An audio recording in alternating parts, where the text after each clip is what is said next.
Boa noite, pessoal. Nosso trabalho hoje vai trazer o tema da avaliação psicológica no contexto esportivo. E esses são os aspectos que serão abordados. Eu vou fazer uma introdução sobre a psicologia do esporte, a Jacinta vai falar um pouco sobre os e-sports, a Cris sobre o processo de avaliação psicológica no esporte, a Graça vai trazer as dificuldades e as consequências da escassez de testes na área e a Josi vai encerrar a nossa apresentação falando dos testes utilizados na área do esporte. Como o próprio nome afirma, então, a psicologia do esporte visa compreender de que maneira os fatores psicológicos influenciam o desempenho físico e o envolvimento das pessoas em práticas esportivas. No senso comum, associam-se os profissionais que atuam nesse campo ao cuidado com atletas de alto rendimento. Entretanto, os psicólogos esportivos atuam em quaisquer áreas em que a prática esportiva esteja ligada à saúde mental e ao bem-estar, como nas atividades de iniciação esportiva, nas escolas em projetos sociais e nos processos de reabilitação. Essa frase é do João Ricardo Kozak, doutor em Psicologia do Esporte pela USP e presidente da Associação Paulista da Psicologia do Esporte. Numa entrevista ao colunista esportivo Thiago Braga, do portal UOL, ele disse: os clubes deveriam tomar um cuidado de fazer uma avaliação prévia dos atletas, assim como fazem avaliação física e médica. Deveriam fazer avaliações profundas no campo psicológico. Então, essa frase mostra para nós a importância da psicologia do esporte, também ao lado da avaliação física, da avaliação médica dos atletas. Os estudos nessa área tiveram início no final do século XIX e início do século XX, quando Norman Triplett, um psicólogo na Universidade de Indiana, nos Estados Unidos, buscou compreender por que os ciclistas eram mais velozes quando pedalavam em grupo. Coleman Griffith, entretanto, é considerado o pai da psicologia do esporte, ao estabelecer o primeiro laboratório para esses estudos em 1925, na Universidade de Illinois, também nos Estados Unidos. Ainda no século XX, durante o período da Guerra Fria, os esportes se incluíam no contexto de disputa entre os Estados Unidos e a União Soviética, e os avanços na psicologia do esporte prosseguiram em busca de melhorar a performance dos atletas. Na década de 60, a educação física se estabeleceu como uma disciplina acadêmica e então a psicologia do esporte se consolidou como uma ciência que, para além da aprendizagem motora, busca relacionar aspectos emocionais ao desempenho físico dos sujeitos. No Brasil, temos 4 pontos importantes para lembrar. A década de 50 foi importante pela atuação do psicólogo João Cavalhais, que havia trabalhado com os atletas do São Paulo Futebol Clube e, por seu sucesso, foi convidado para acompanhar a seleção brasileira de futebol em 1958. Seu trabalho teve influência na psicologia do esporte, mas até os anos 80 essa área ficou restrita ao futebol. A mudança veio com a criação, em 1979, então já estamos na década de 80, do Centro Olímpico de Treinamento, do Centro de Preparação Psicológica do Esporte Clube Pinheiros, em São Paulo, e da Sociedade Brasileira de Psicologia do Esporte. Na década de 90, os avanços no país foram impulsionados por um aumento no número de profissionais atuantes, pela criação do primeiro laboratório de psicologia do esporte na Universidade Federal de Minas Gerais. A psicologia do esporte foi então incluída em cursos de graduação de psicologia e surgiram alguns cursos de extensão nessa área. Já na passagem para o século XXI, pode-se ainda citar o reconhecimento da psicologia do esporte pelo Conselho Federal de Psicologia em 2000 e a contribuição da lei número 9.615, que é de 98, conhecida como Lei Pelé. Ainda que seja vaga quanto à periodicidade dos atendimentos, segundo essa lei, os clubes e entidades desportivas devem proporcionar aos atletas as condições necessárias para a prática esportiva, dentre elas o apoio psicológico. Bom, a Jacinta agora vai falar sobre as técnicas e métodos aplicados aos e-sports. Boa noite, pessoal.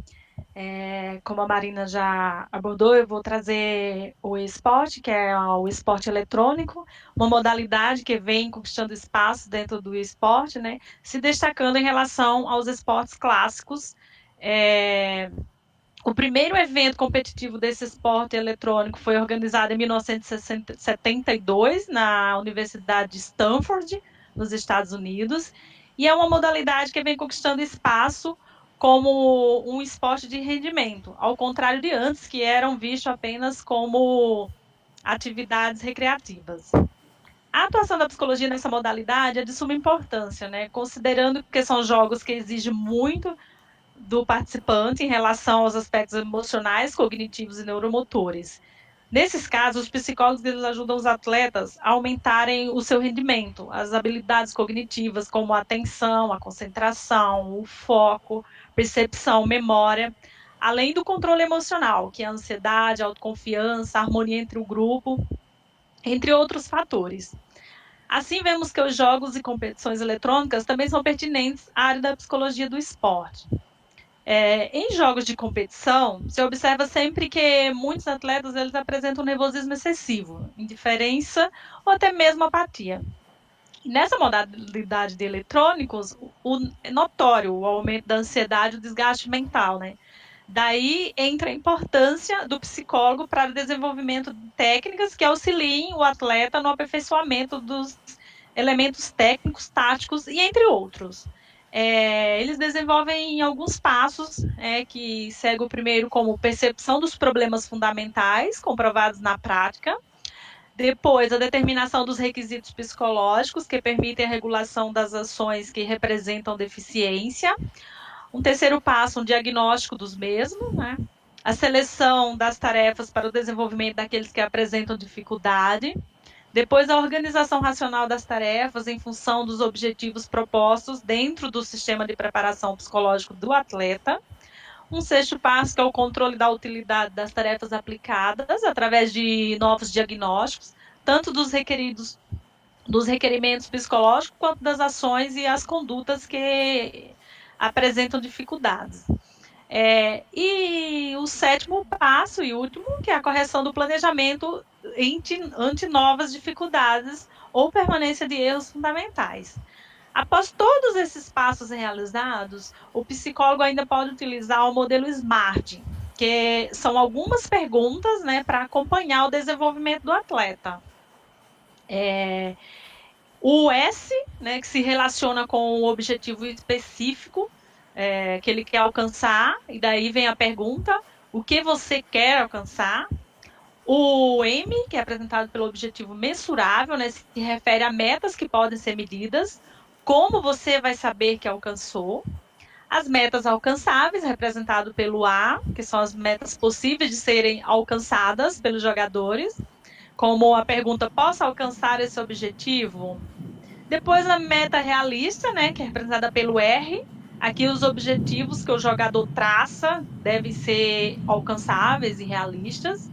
E a pergunta é: sensato e provável que eu alcance esse objetivo? Na verdade, essas metas alcançáveis e realistas, elas se integram, né?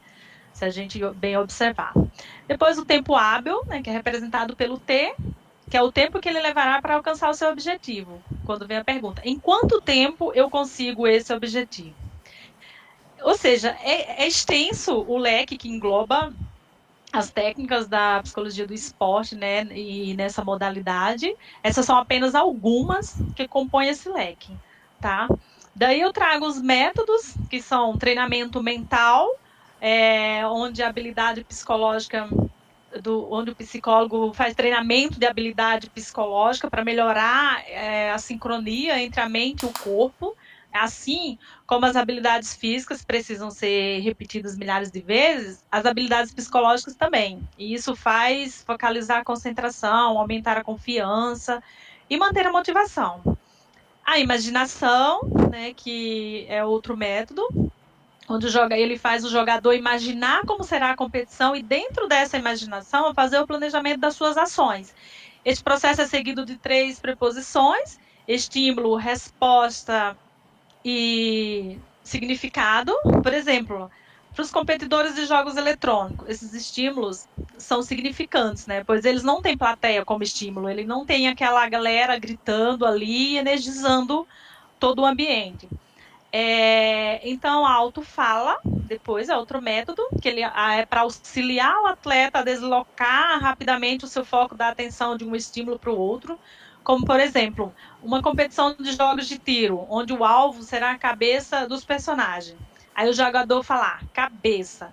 Isso orienta a concentração dele ao alvo, tá? Depois, a automotivação, que é um treinamento que o psicólogo aplica técnicas cognitivas, como percepção, imaginação, memória, através de processos avaliativos.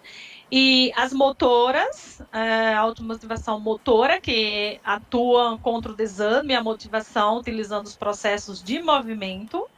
E emocionais, por último, que é estimulado por meio de emoções positivas, como, por exemplo, ele colocar música para deixar o ambiente agradável, uma música que ele curte que te tranquiliza, tá?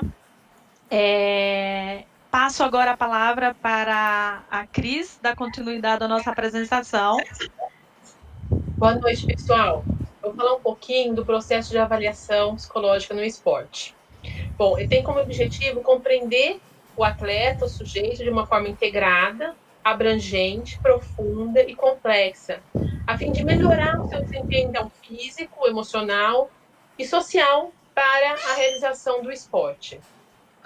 Bom, nesse processo existem 4 etapas que é recomendado, que o primeiro seria o contato inicial, o segundo, a avaliação psicodiagnóstico, o terceiro, programa de intervenção, e o quarto, a avaliação dos resultados.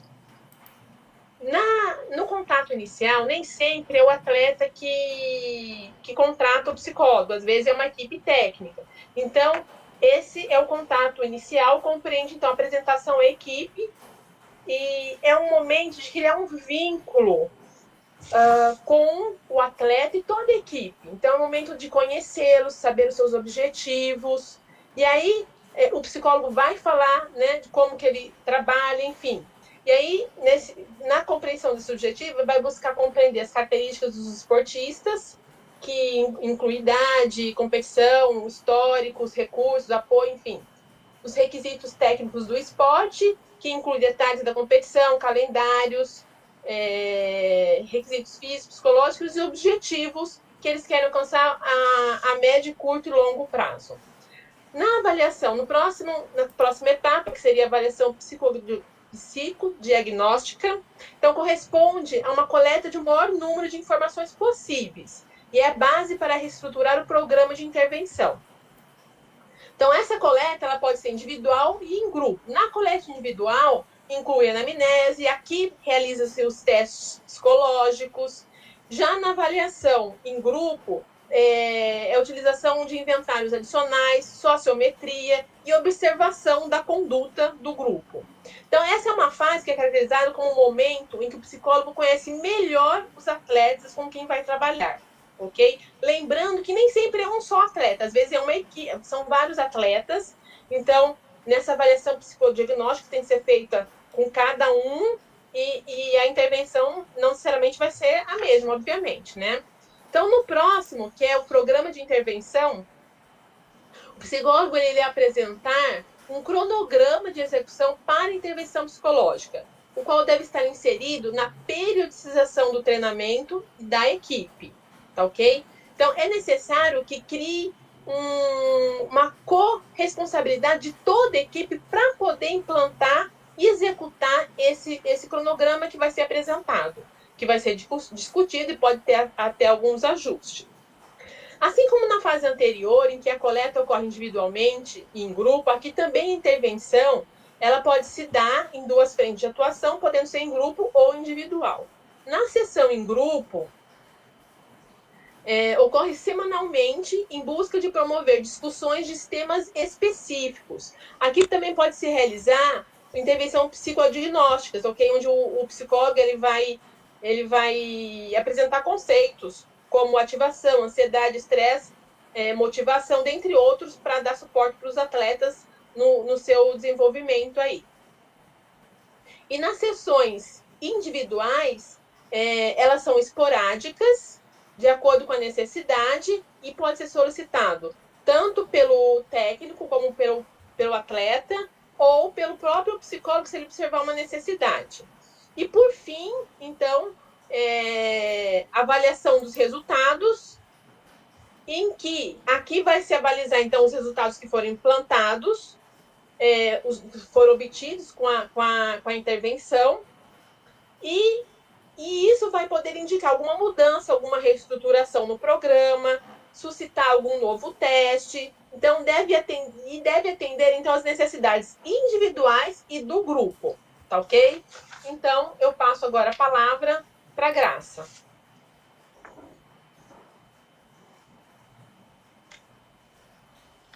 Boa noite, pessoal. Eu vou falar com vocês sobre o problema na área de avaliação psicológica nos esportes. Existe no Brasil um grande desafio na área de avaliação psicológica nos esportes. A falta de instrumentos e testes específicos e profissionais não capacitados para esse campo de atuação. Eles não têm uma formação para avaliação psicológica dos esportes ainda no Brasil. Uma avaliação só para essa área ainda não existe. O problema é que, por não dispor da variedade de testes desenvolvidos e validados, como em outras áreas da psicologia, a avaliação de atletas muitas vezes é ineficaz e insuficiente. O fato é que ainda há pouco investimento para o desenvolvimento de instrumentos específicos para a psicologia do esporte. Ainda assim, a maior parte dos psicólogos optam por incluir testes psicológicos em suas avaliações esportivas, mesmo sabendo que não é possível achar instrumentos para esse fim com parecer favorável do sistema de avaliação de testes psicológicos. Geralmente fazem uso de testes de outras áreas da psicologia ou até importam testes de outros países, sem fazer a devida adaptação à população brasileira. Pode trazer equívocos na interpretação do psicólogo. Por exemplo, um teste de ansiedade para classificar um atleta com níveis patológicos de ansiedade pode ser para o atleta aquilo ser normal, não ser patológico, né? Como seria no indivíduo não atleta, né? E isso alteraria o exame do atleta. Essa diferença de interpretação pode ser bastante comum nesse contexto, pois certos construtos e emoções são maiores em atletas em comparação ao indivíduo comum, e esse fato pode ser desconsiderado ainda na avaliação. Já os testes traduzidos não devem ser usados, são considerados falta de ética grave a sua utilização. Desta forma, evidencia-se uma lacuna em relação à precisão dos testes adaptados. Esse ponto deve ser analisado com cautela pelos psicólogos que atuam na área de esportes. Além disso, essa lacuna indica que a construção de instrumentos específicos na área é um campo promissor, pois pode ajudar muito para uma análise mais adequada na psicologia do esporte. Obrigada, vou passar para a Josi. Boa noite, pessoal. Eu estarei falando sobre testes utilizados na área do esporte. Conforme já explicado pela Graça, testes específicos para o contexto esportivo é altamente escasso, principalmente os validados pelo TEPS. Os autores do artigo que utilizei para a realização desse trabalho fizeram uma pesquisa com psicólogos do esporte. Um dos participantes da pesquisa comenta: e aplico alguns instrumentos, alguns criados por mim, outros já existentes. Essa frase reforça a questão da escassez. De uma lista de 13 testes aplicados, apenas 3 deles são específicos para o contexto esportivo. Porém, alguns são de origem estrangeira, sem adaptação para o contexto da realidade brasileira, e não constam na lista do SATEPS. Vamos ver aqui no próximo slide. Aqui nós temos os testes específicos para o contexto esportivo que foram encontrados nessa pesquisa. O Athletic Coping Skills Inventory 28, o Sport Anxiety Scale e o questionário de estresse e recuperação. Nenhum desses 3 consta na lista do SATESP. No próximo slide, nós veremos que os testes usados por esses psicólogos do esporte, né, quais são e qual o contexto que cada um pertence. Então, dessa lista de 13, a maior parte deles, os 5, são destinados à avaliação da personalidade, que são questionário de avaliação tipológica, bateria fatorial de personalidade, inventário fatorial de personalidade, escala de personalidade de Conway e teste palográfico. Apenas o teste palográfico não tem parecer favorável do SATEPS. No próximo slide, veremos 3 testes de avaliação ao estresse e 2 para ansiedade. Os de estresse são o Athletic Coping Skills Inventory, que é específico para o contexto esportivo, o questionário de estresse e recuperação, que também é específico, e o inventário de sintomas de estresse para adultos de LIP. Sendo 2 deles específicos para o contexto esportivo, né, porém, como eu já havia dito, não são reconhecidos pelo SATEPS. E os 2 referentes à ansiedade, que também tem um que é específico para o esporte, mas também não consta na lista do SATEPS.